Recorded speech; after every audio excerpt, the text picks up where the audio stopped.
Viewers like you make this program possible. Support your local PBS station.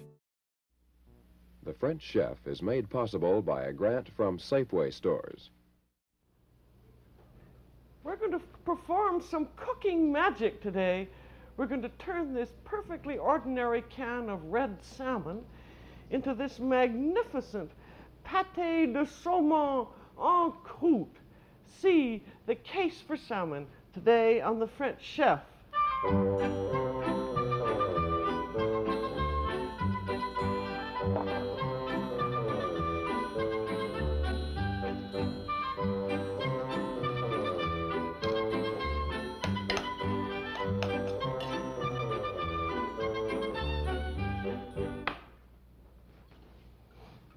Welcome to the French Chef. I'm Julia Child.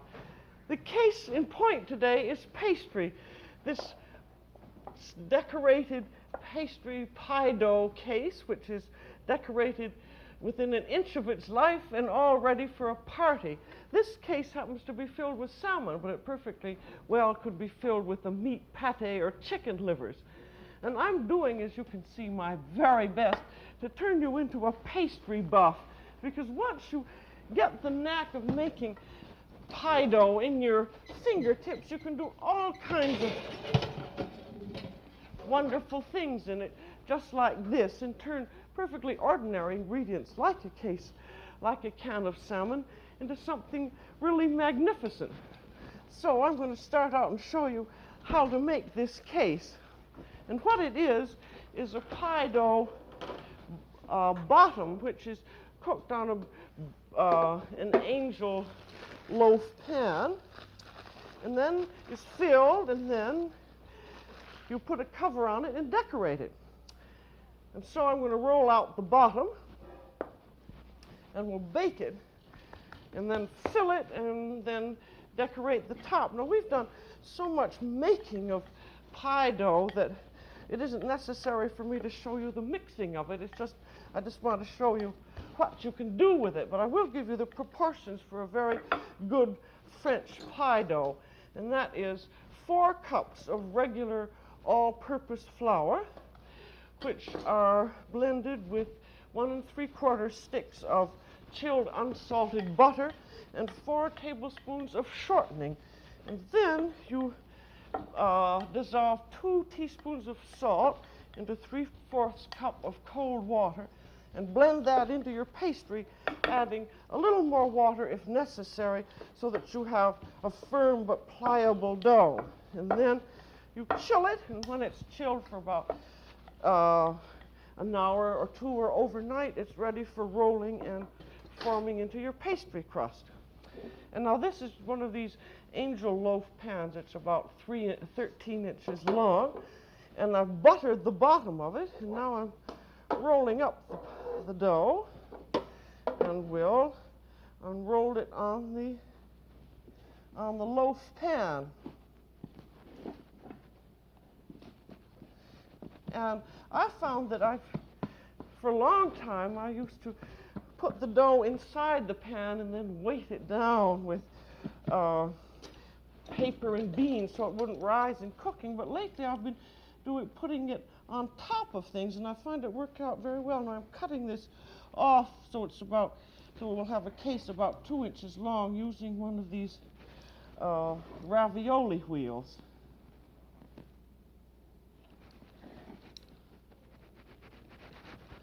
And then this really seems to bake very nicely without rising. And that just comes off all around. These cases are really awfully useful because you can put so many kinds of things in them. I've really even made a coq au vin and have put the coq au vin in the case and baked it that way. People are always amazed to see it come out of a pie dough case. Now, always want to prick the bottom of the dough with a fork or some other sharp prong instrument, and that keeps the dough from rising up while it's baking. And you want to prick the sides also in just the same way. This is really, I've found, is an extremely good system. And also, if you want to make a tart shell, you can put the dough on the bottom of a pie tin, and it works out very nicely. Now this is going to go in a 425-degree oven, and it will bake for just about 8 minutes. And this not only provides you with a case to fill, but it also prevents you from having a soggy bottom, which is never very nice. Then for the top of your dough, we're going to make what's known as mock puff paste, or I think the British usually call it flaky pastry. So there's what we cut off, and there's a little bit extra.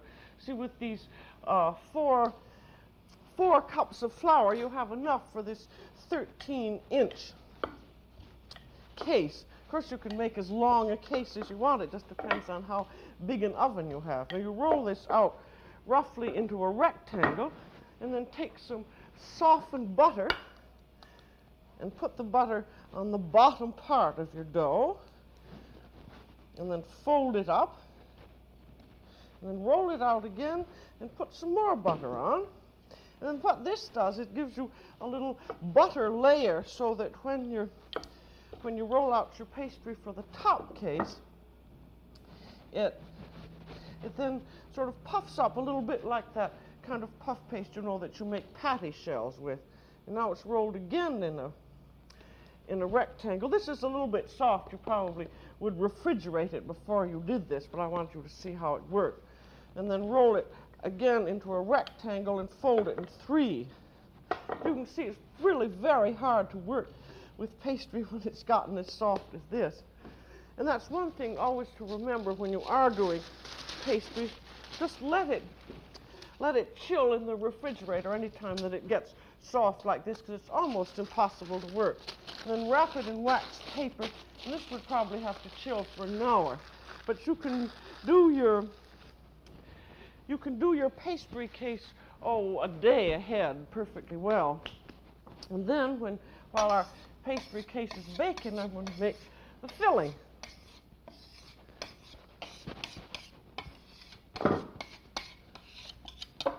I always like working on a marble because it's so easy to clean off. We'll clean off a little bit more. Now we're going to use salmon.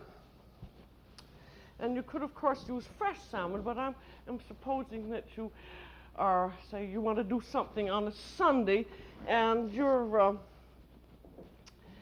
and people are coming in, and you don't have much in your larder but canned salmon, and you might have some fresh mushrooms. And canned salmon, I've done a little bit of research on them, but before I start in with that, I'm going to start out with the rest of the filling. Now this is really, recipe is taken from the coolibiac, which is a Russian dish, and it's made with salmon or sturgeon, and then you have to have the marrow of a sturgeon spinal cord, which oddly enough I wasn't able to find in the market today, so we'll just have to do it in a more American way. I've got 2 cups of finely chopped mushrooms, which have been sauteed in butter. Then I'm going to add about half a cup of chopped scallions and a combination of chopped scallions and shallots. You know, this is the scallion, the small green onion, and these are the shallots, which are like baby onions with a rather purplish cast to them. And I've used a mixture of the 2. And they have to cook together for a little bit. Then I'm also going to put in some white vermouth. I'm going to put in about a cup of white vermouth. And that's going to cook down, and I'm also going to put in some cognac, because this is going to be a very fancy type of a French dish. You can leave out the wines and spirits if you like. And then while that's cooking down, I'm going to talk about the salmon. I was amazed when I went into the supermarket to buy salmon and found that there was such an enormous difference in prices. These tall cans went from 69 cents up to $1.05. So I opened up quite a few of them, and I found that it's very much that you get what you paid for. This was $1.05 salmon, and I found that it gave me almost a cup and a half of clean meat. And this one gave me about a cup, a little bit over a cup, and there was about a 25-cent difference.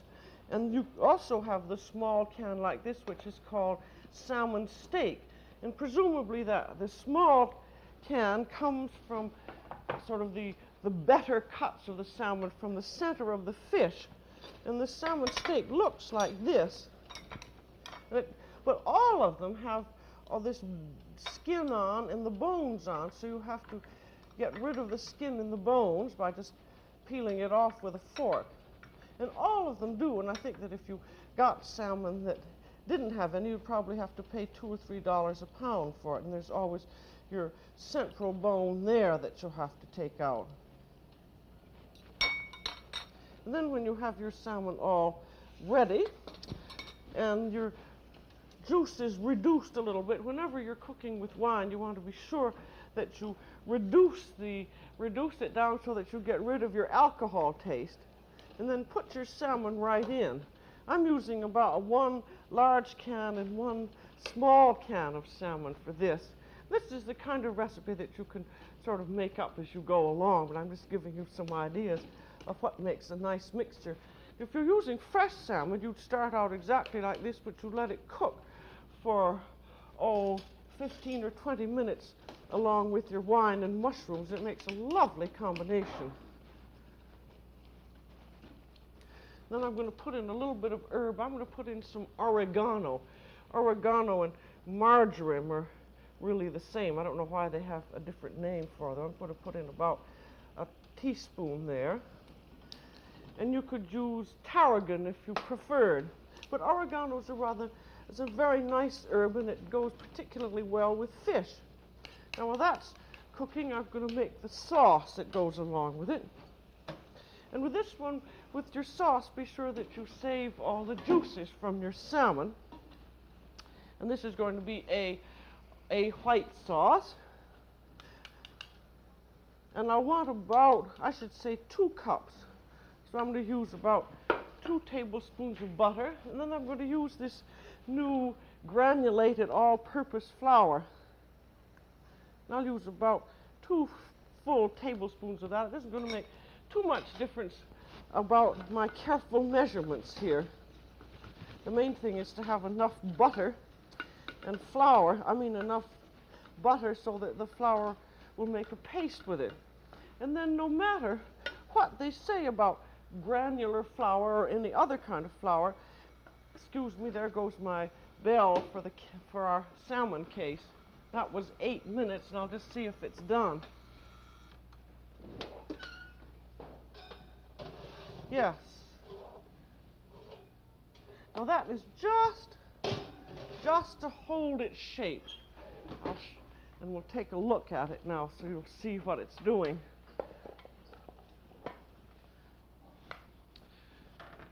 And then when it's done, you turn it upside down on a rack. Always a little awkward.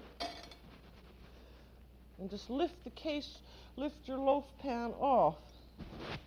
And then as it cools, you can brace it together a little bit, because this is a long shape. And then we'll brace it together with something on the other side. So I'm going to put this over here to cool, and I'm going to brace it with whatever I can find around here. Here I've got a bowl here, but making a brace on this other side, and then when it cools, these 2 sides will stay together, and that's because this is such a long case. There. And now, to continue with our sauce,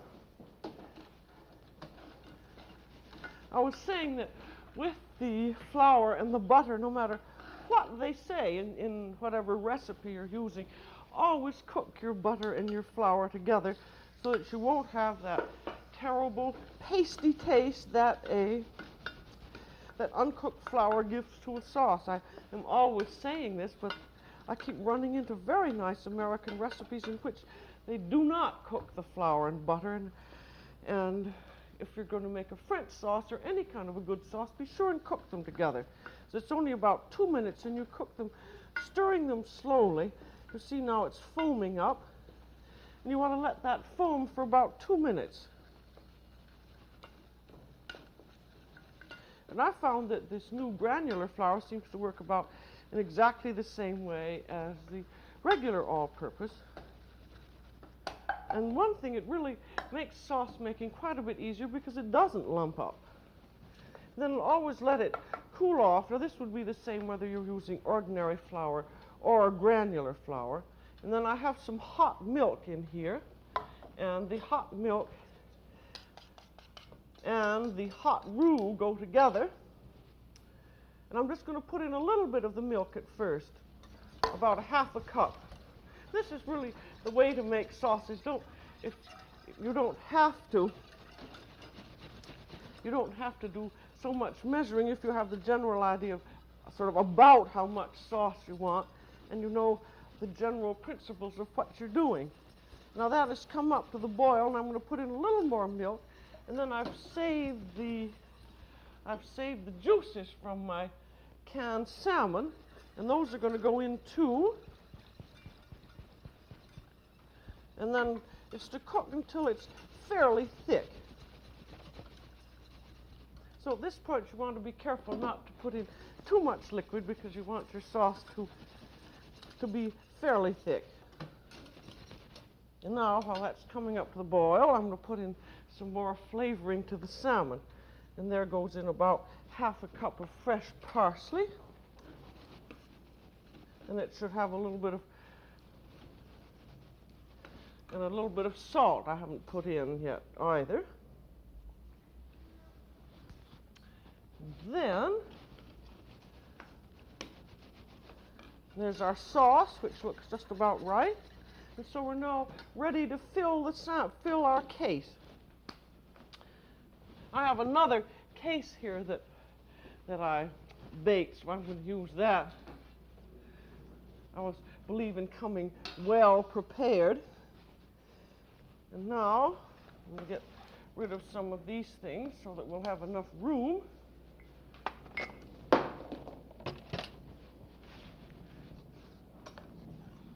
So you see, with this you can get an awful lot of this done ahead of time. I have for the bottom of the case, I'm going to use some risotto, and that is, as you remember, that is rice which is cooked with onions and either fish or chicken stock. And you want to have a rice that has been cooked with something, because otherwise it would be too dry. And then in goes our salmon.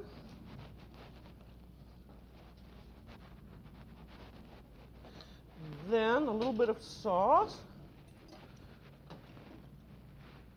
goes on top of that.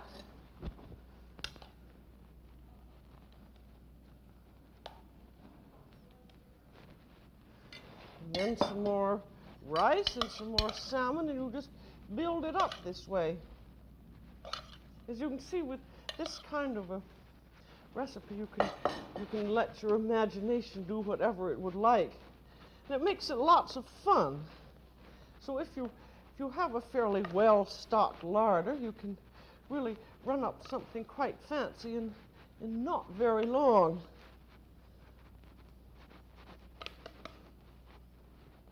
You could use canned mushrooms in this, but if you had the fresh mushrooms, they always have much more flavor. So they would be the best things to use. And then we have a little more sauce on top of that. And then we're ready to make the top case. The top of the case. There. Then also the nice thing about this is that you can get the whole thing done ahead of time and leave it in the refrigerator. Now, I think this is the most fun part of the recipe, because this is the decoration, and in this you can really do as much. You use your imagination to the full. Now here's an example. After your you have rolled out your mock puff pastry. That was the leftovers, you know, that we rolled with a little bit of softened butter. And this has been in the refrigerator, so it's nice and hard. So I have to beat it up a little bit. Now I've put away my flour somewhere. There it is.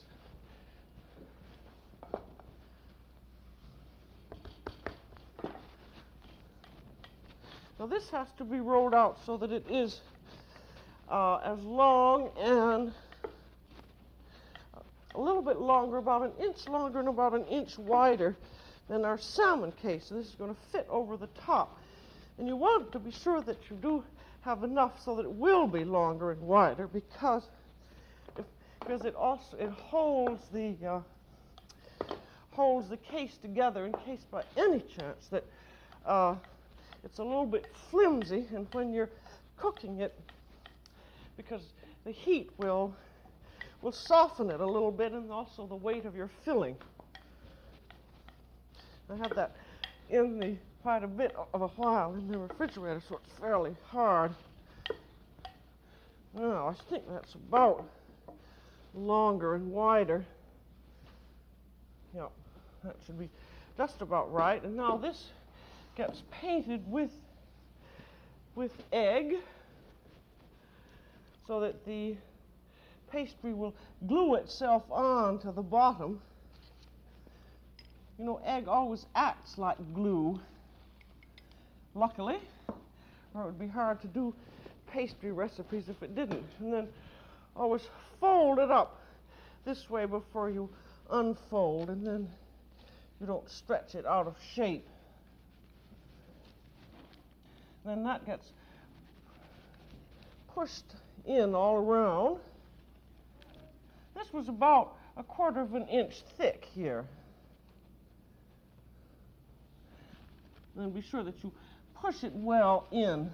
But you see, with that, enough of an overhang there, your bottom is well protected in case it bursts or cracks during the cooking. This will hold it together. And now for the decorations. This is where you really have fun. And in these, if you have a little extra left over, and you roll these out, and then you can just do anything you want with them. And you can spend hours doing this if you like. And this you want to roll out about 1/8 of an inch thick. And then you paint your case with egg so that the decorations are going to stick on.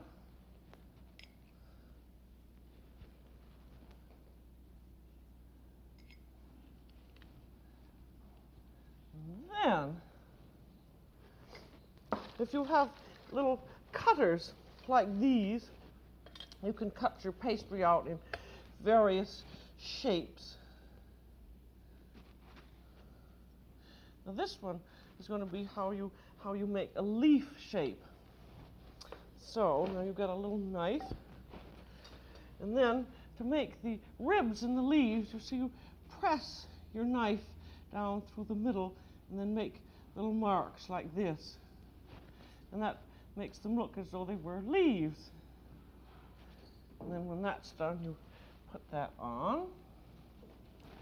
And these, of course, the decorations you can do ahead of time and refrigerate. And you'll find also that it's almost, if your dough has softened too much, it's almost impossible to do anything with it. So the thing to do is, if you want a fancy decoration, leave yourself plenty of time so that you can do whatever you'd like. And I'll make 3 more leaves for the bottom, and then we'll make some long strips and decorations for the rest of it. I think this is the most fun part of any of these cases. If you haven't seen it done before, you think that it would be terribly difficult, and that it's not the kind of thing that ordinary people can do. But once you see 1 or 2 tricks, then you can make up all kinds of ones of your own. You don't have to do the top crust in this mock puff pastry at all. But I think it's sort of fun because it's lighter and it rises a little bit more. And now, if you want to do some long strips, have a ravioli wheel or one of those regular wheels, and then just cut long strips like this. And because this is going to be salmon, you can make an S up on each side of it.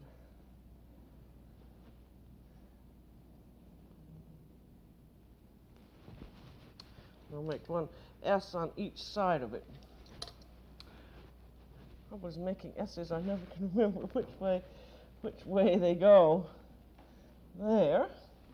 Then you can make all kinds of more leaves and decorations all over it, but one thing I want to be sure to show you is the funnels, which you have to have when you're cooking something in a case like this. You have to make some little air holes, because if you don't, the steam has no way to come out, and then you might end up with a burst pastry case, which would be too bad.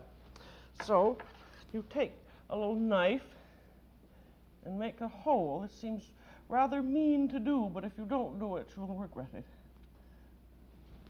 And then you put a funnel in each one like that. And then that allows the steam to escape. And this is the way you make your funnel. You take a triangular piece of paper like this, and then you fold it exactly the way you think you shouldn't fold it, by turning it that way and then bending it down. You see, you're folding this way instead of the other way, and that makes your funnel. And then you are ready to bake, and this goes into a 425-degree oven and bakes for 40 minutes to an hour, until you can hear the steam coming out of the funnels, and then you know that it's ready. And now this case for salmon you can serve with just a green salad or buttered peas, or you can serve it with beautiful buttered broccoli the way we have here.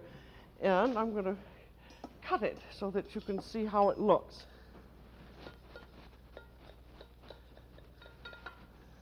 There.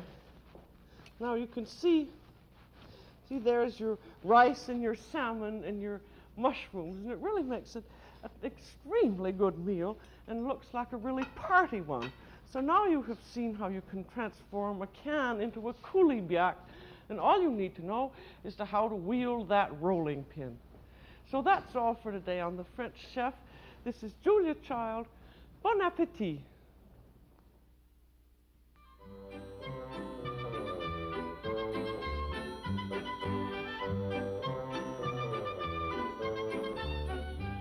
Julia Child is co-author of the book Mastering the Art of French Cooking.